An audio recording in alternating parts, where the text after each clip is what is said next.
దేవుని నామానికి స్తోత్రములు. అందరికీ వందనాలు. కీర్తనలు 146వ అధ్యాయం చదువుకుందాం. నా ప్రాణమా యెహోవాను స్తుతించుడి. నా జీవిత కాలమంతయు నేను యెహోవాను స్తుతించెదను. నేను బ్రతుకు కాలమంతయు నా దేవుని కీర్తించెదను.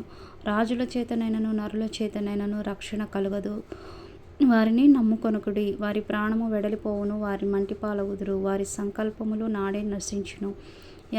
ఎవనికి యాకోబు దేవుడు సహాయకుడో, ఎవడు తన దేవుడైన యెహోవా మీద ఆశ పెట్టుకొనునో వాడు ధన్యుడు.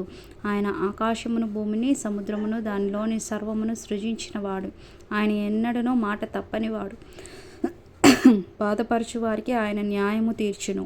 ఆకలిగొని వారికి ఆహారము దయచేయును. యెహోవా బంధింపబడిన వారిని విడుదల చేయును.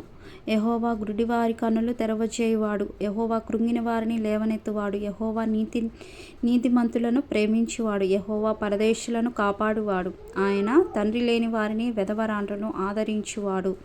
భక్తిహీనుల మార్గము ఆయన వంకర మార్గములుగా చేయును. యెహోవా నిరంతరము ఏలును. యెహోవాను సీయోను నీ దేవుడును తరములన్నిటినీ రాజ్యము చేయును. యెహోవాను స్తుతించుడి. యెహోవాను స్తుతించుడి.